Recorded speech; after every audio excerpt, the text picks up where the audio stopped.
au fur et à mesure, cette appréciation s'est baissée. Et il y a aussi parce qu'il y a aussi un changement, et ça fait la même mécanique que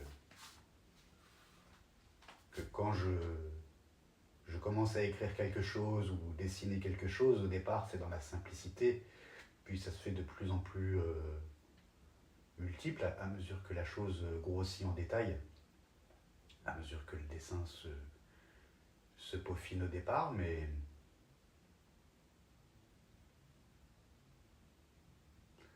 comme il n'y a pas de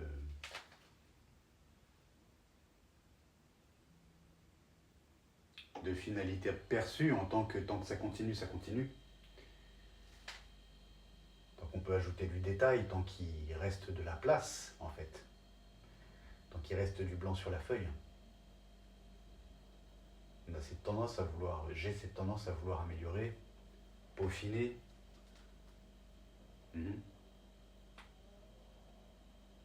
Et à un moment donné, il y a quelque chose à vouloir peaufiner le symbole, il y a quelque chose de diabolique qui en sort, dans le sens du diable. Je le vois sur la suite de mes enregistrements, sensiblement. Et tout comme je l'ai déjà observé dans mes peintures, dans mes dessins, dans mes écritures.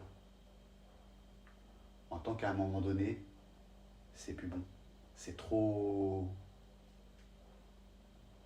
Pas confus, ça porte à la confusion, oui, mais c'est pas parce que c'est confus.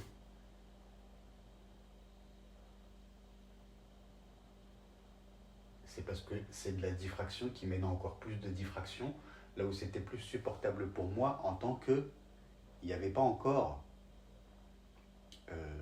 autant de diffraction qui mène à la diffraction,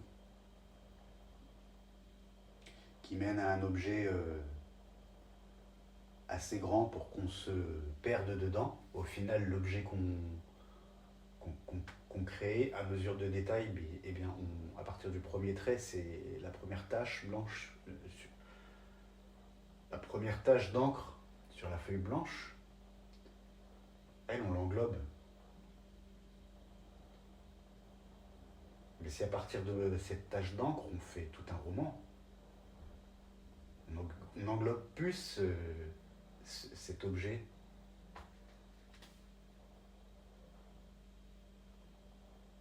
Qui croît à partir de la tache d'encre initiale. Et à un moment donné, mais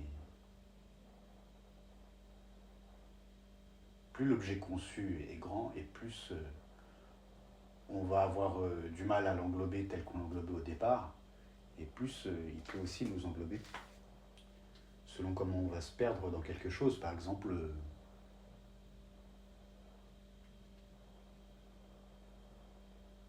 on retrouve ça dans la digression mentale, mais je pensais plutôt à quelqu'un qui se livre à une activité dont il va dire que c'est une passion, et à partir de cette passion qui va être la philatélie par exemple, eh bien, au départ il va regarder les timbres rares, après il va regarder les timbres, d'autres sortes de timbres, des timbres qui sont pas rares mais qui sont un petit peu spéciaux, un petit peu rigolos, un petit peu dans des thématiques. Puis des thématiques, il va y avoir d'autres thématiques, il va y avoir même dans la rareté plein de thématiques. Dans les timbres rigolos, il va y avoir plein d'autres thématiques qui auront eux-mêmes leurs thématiques. Ce qui fait que ce philatéliste, il va se constituer tout un univers au final, au fur et à mesure, dans lequel il pourra voyager sans même avoir besoin d'en sortir. Là où avant, au départ, il avait juste un seul timbre. Il ne connaissait que celui-là. Et il ne cherchait pas à avoir tous ces autres timbres, en fait. Parce que c'est un continuum qui l'a mené à ce diable. Tandis qu'il y a ces autres philatélistes qui, eux, ils vont faire que dans les timbres à dorure d'or, que dans les timbres d'un certain prix que dans les timbres d'une certaine dimension.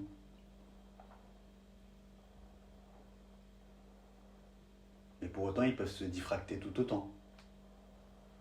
Tout dépend de jusqu'où ils vont dans leur diffraction. Mais ils se gardent, en tant que philatélistes, de se diffracter dans certaines thématiques. En l'occurrence, hors de la thématique des dorures, des timbres dorés.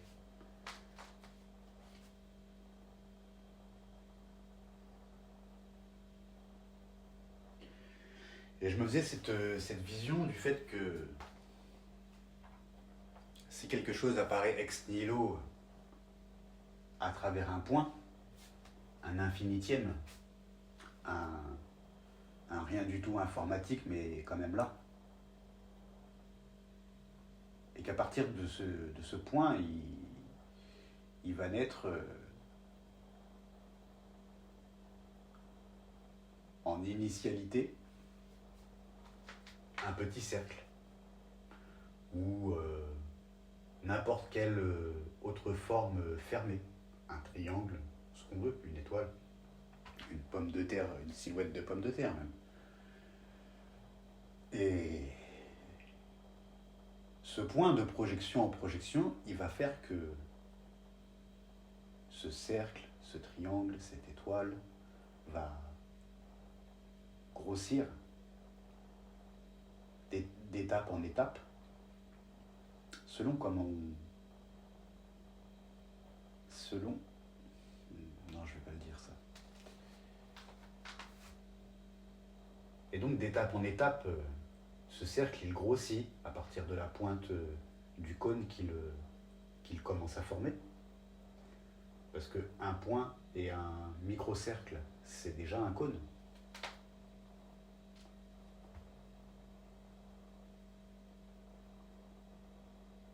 Et donc ce cercle, il continue à grossir jusqu'à arriver à une espèce de base. Donc une finalité. Une finalité parce que la chose est achevée. Elle cesse de produire des étapes supplémentaires. L'objet, il devient fixe, il est fini. Même s'il contient son infinité d'étapes et qu'il a mis par là même une infinité de temps pour se réaliser. Donc cet objet, il est à la fois au final fini, mais à la fois jamais fini dans son vécu.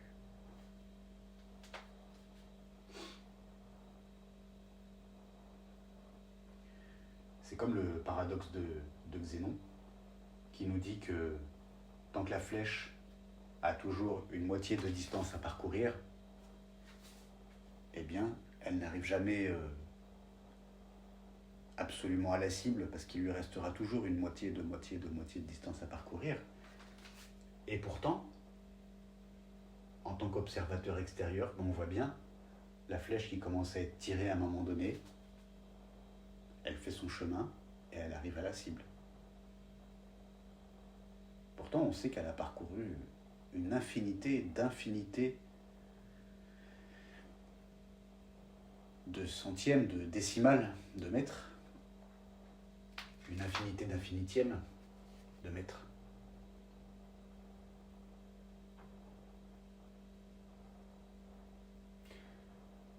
Et donc, quelque part, de ce point initial,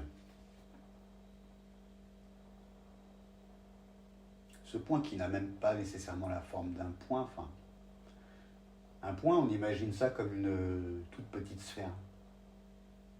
Mais un point, ça peut être aussi une toute petite étoile, une toute petite quelque chose. Parce que c'est déjà erroné de dire que même si un point, ça a plus de rapport avec un cercle ou une sphère qu'une étoile ou un triangle. Parce que le point n'ayant pas de dimension, il a plus de points communs avec le cercle qui, lui, a beaucoup de dimensions communes. Contrairement au triangle qui, lui, a ses 3 aspérités, par exemple. D'un point de vue centrique, le cercle est très similaire au point.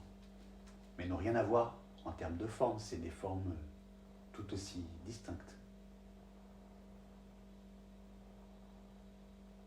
tant qu'un point peut exister sur le plan unidimensionnel à côté d'une ligne, et peut exister aussi à côté d'un cercle, d'un disque, mais il peut exister aussi à côté d'une sphère, d'une boule, et puis, bon, bien sûr, on a compris, de l'hypersphère, et ainsi de suite. Le point, pour autant qu'il soit le seul à pouvoir exister dans sa propre dimension, la dimension 0, dans laquelle il n'y a pas vraiment de ligne exprimée, ni de cercle, ni de sphère. Mais néanmoins, il est quand même présent dans toutes les dimensions supérieures. Et il contient, dans son intériorité de dimension 0, là où règne le point, là où la seule forme possible est le point, là où dans la dimension 1, la seule forme possible est la ligne ou le point, puisque la ligne est constituée d'une infinité de points,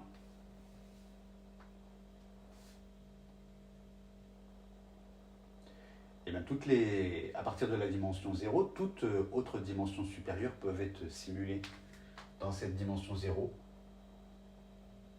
en tant qu'il n'y aura pas du tout de réalité métrique, en tant qu'on peut mesurer une ligne d'un centimètre, un cercle d'un centimètre, une sphère d'un centimètre. Mais ces centimètres qu'on ne retrouve pas dans la dimension 0, où absolument tout ne mesure que 0, rien ne peut dépasser 0, eh bien, il y a quand même une distance, une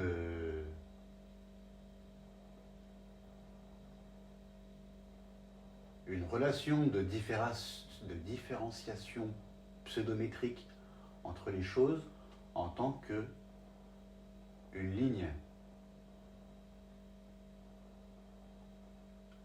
constituée à partir de 2 points, ou 3 points, on va dire, mis côte à côte, dont ces 3 points mis côte à côte mesurent 0, mais on a quand même bien une ligne. Quand bien même cette ligne, elle mesure 0, elle a sa longévité propre, à partir du fait qu'elle est constituée de plus qu'un seul point. Et c'est ces nombres de points, comparativement aux autres, qui fait qu'il va y avoir, dans cette simulation de la dimension 0 qui peut simuler des formes supérieures à sa propre dimension,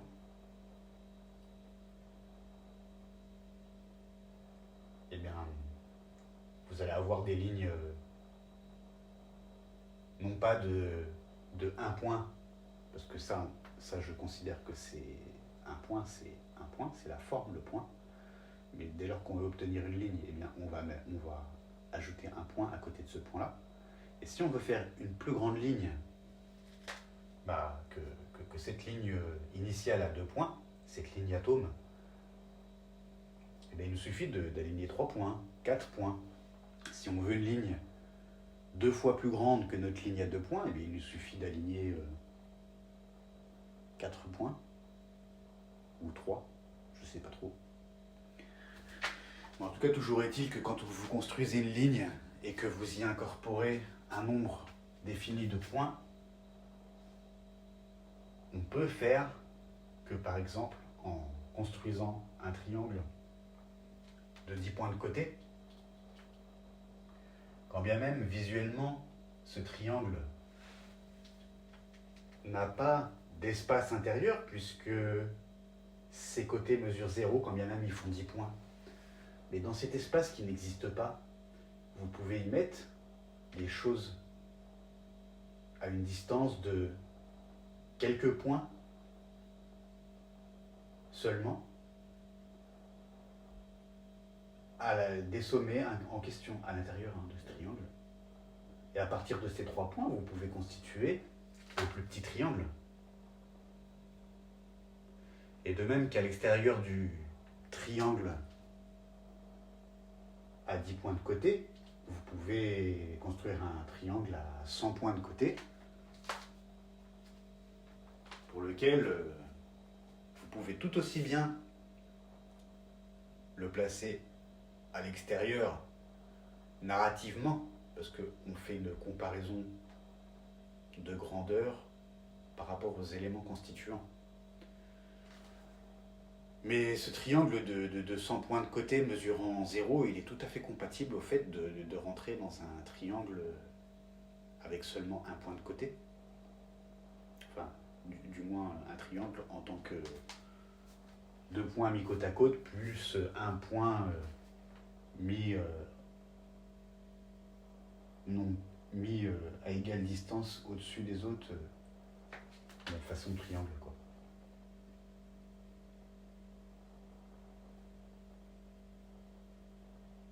Puis de là, comme on peut simuler de la ligne de plusieurs grandeurs de la surface, de plusieurs grandeurs, et dont ces grandeurs, je dis bien qu'elles sont vraiment comparatives, à partir du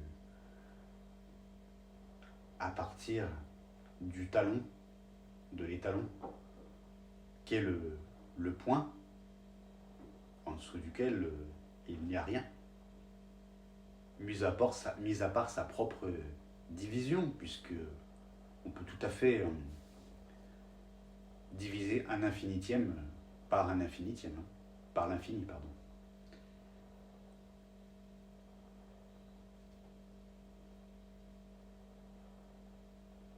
Ce qui nous donnerait un infinitième d'un infinitième.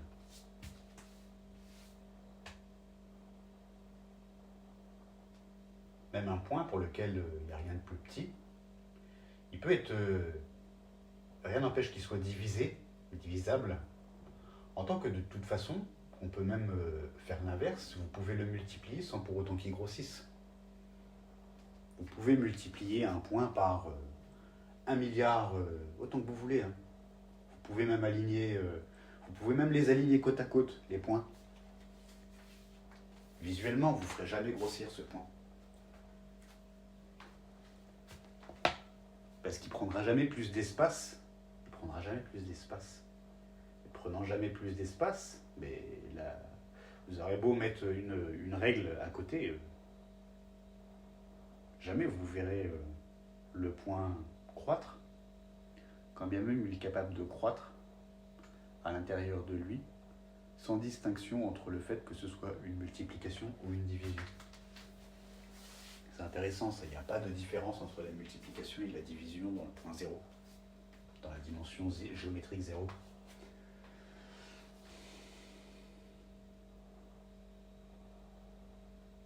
Et ce que je viens de dire là, au niveau de la dimension géométrique 0, à partir du moment où le point, lui, il se retrouve dans sa propre dimension 0, mais aussi dans la dimension 1, 2, 3, 4, 5 milliards,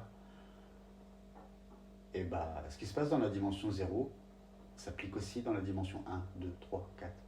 Et ce qui se passe dans la dimension 1 va se passer aussi dans la dimension 2. En tant que vous avez toujours cet effet, dans le sens où c'est plus des points que vous utilisez. Ah, c'est intéressant, le point il perd, quand il monte en dimension, qu'il devient une ligne, il perd quelque chose.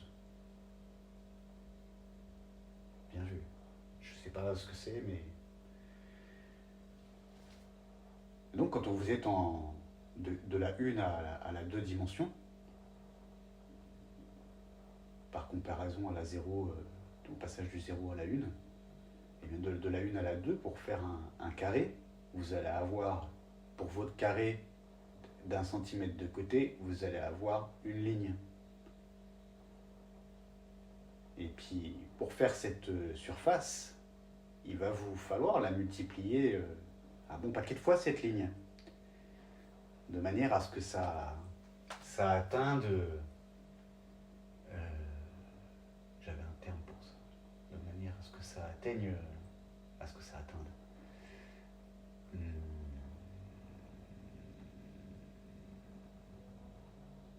Une espèce de facteur de tension. Voilà. Il y a quelque chose de tensiel, il y a quelque chose de l'ordre d'une tension comme on peut comme on peut en entendre parler dans le contexte géométrique, on étudie la topologie d'un terrain pour savoir si elle est euclidienne ou non euclidienne, non euclidienne. Putain.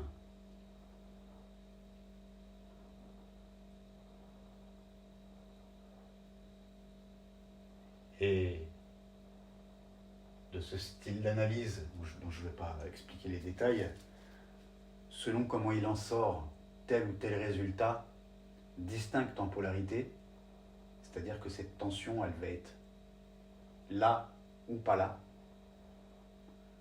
eh bien, si la tension topologique, elle est là, ça veut dire qu'on est sur un terrain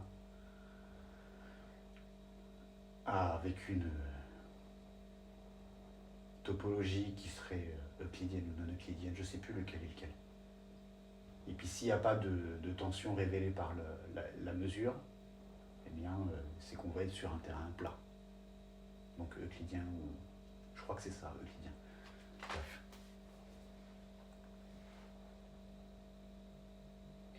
Et vous avez la même chose ensuite, après, de la 2D à la 3D, pour comparer juste d'une dimension à une autre. Vous avez comme pour le point qui s'est multiplié une infinité de fois selon un certain tenseur qui va donner par exemple une ligne de 1 cm ou 10 cm. C'est le tenseur qui donne la longueur définitielle. Là où quand c'est au niveau du point, la longueur est infinitielle et seulement comparative en termes d'éléments constituants. Ces éléments sont des points entre les autres structures de forme.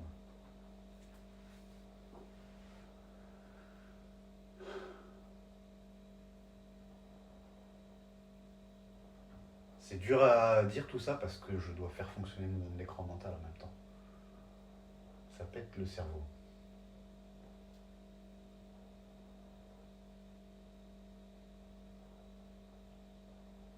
Et donc de la même manière où vous empilez, j'étais en train de parler de la 2D jusqu'à la 3D, pareil que pour la 0D à la 1D ou la 2D ou de la 1D à la 2D, de la 2D à la 3D, bah c'est pareil, en fait vous avez,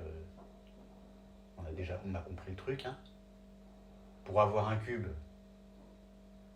à partir de carré, ce cube il va faire 10 cm3. Donc vous allez utiliser des carrés de 10 cm2 dont il vous en faudra une infinité d'empilés pour obtenir votre volume dont le tenseur est 10 cm.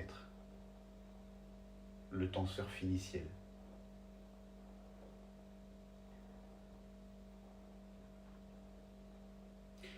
Et le tenseur infiniciel, dans ses dimensions autres que la dimension 0, ces tenseurs infiniciels, ils correspondent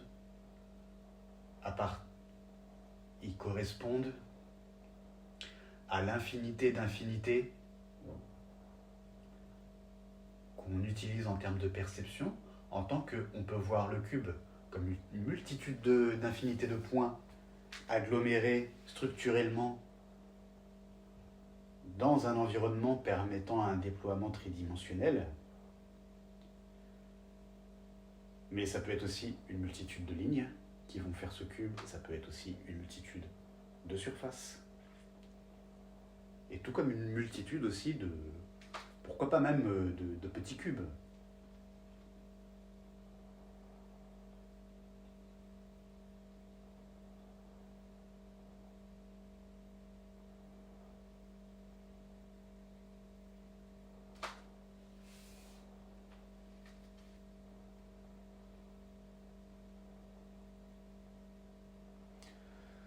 Ah oui, j'avais à dire d'autres histoires de caler ça que ce supposé petit point à partir des choses, à partir duquel les choses partent. À supposer qu'une forme n'apparaît pas ex nihilo avec sa propre dimension finicielle dans un tenseur à zéro. Le tenseur à zéro étant non pas la forme primaire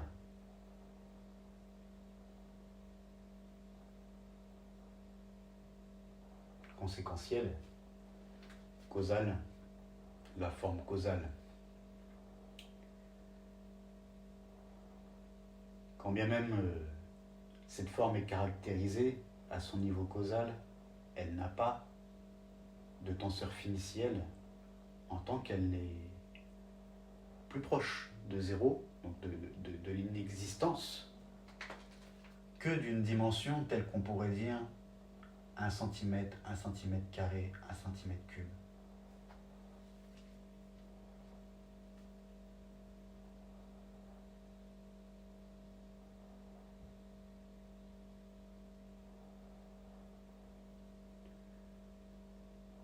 Et les choses se complètent et se complexifient à partir du moment où ce cône projeté, ce point se projetant, créant un cône, toute autre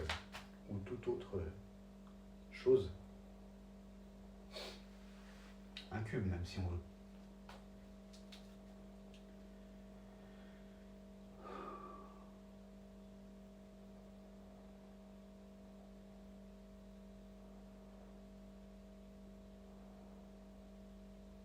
Eh bien, à mi-chemin de cette forme finalisée, dans le point de vue ou dans le paradoxe de Xénon, on est capable d'observer la flèche atteindre sa cible. Eh bien, à mi-chemin, on peut voir d'autres choses apparaître comme si elles avaient apparu ex nihilo. Mais ces choses, elles sont comme si au départ, le point projeté a une croissance, un déploiement en forme d'étoile, donc avec... ils s'amusent bien les corbeaux. Donc avec des angles qui sont verses et inverses.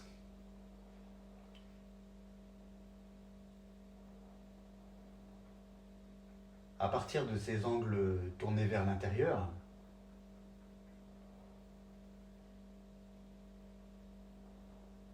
ou pas, ça peut se produire n'importe où à partir de n'importe quel déploiement de cette forme. Et il peut naître d'une manière surfacielle, volumique, là où c'était zéro-dimensionnel, donc au point de départ. Et il peut naître, disons, comme de nouveaux points. Et cette fois, ces points-là, ils sont pas originels en tant que leur perception n'est qu'une conséquence à tel point qu'on peut enfin l'observer. Ce qui veut dire que ces points apparaissant autour du cône se finalisant, c'est comme des aspérités dont la forme initiale ne sait pas pour elle-même la projeter. En tant que cette forme initiale, il lui faut une certaine maturation, un certain taux de croissance, de déploiement, pour que ce nouveau point, ces nouveaux points, ne se manifestant pas à partir de la protoforme initiale, à partir du point, du sommet, du cône, plus tard dans le développement de ce code.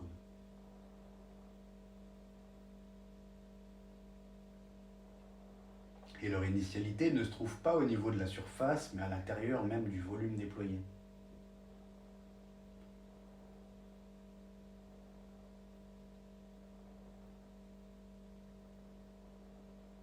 En tant que là où, juste après le point initial, se déployant la protoforme qui n'a pas de tensialité encore, n'a pas de métrique, se déployant surfaciellement,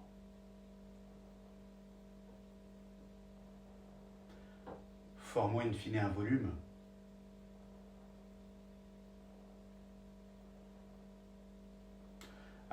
dans ce volume, à mesure de sa formation, une linéarité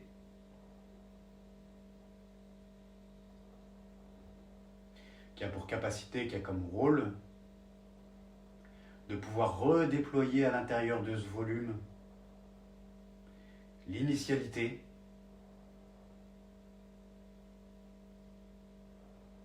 du point pouvant créer une protoforme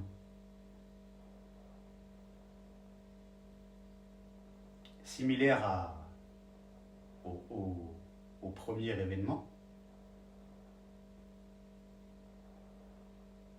Et ce second premier événement, se produisant à l'intérieur du volume, dans le déploiement d'une certaine séquentialité, d'une ligne à l'intérieur du volume, une espèce de ligne reliant tout point de la surface et de l'intérieur du volume par une ligne allant directement au sommet.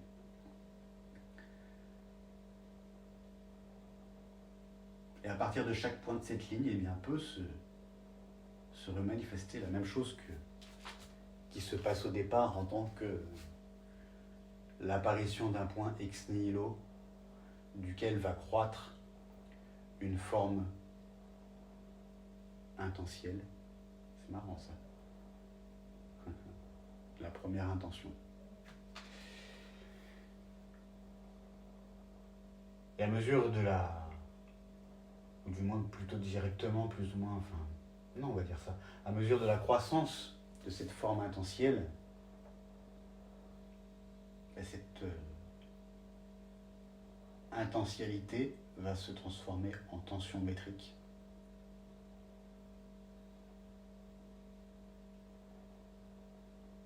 Et je vais m'arrêter là.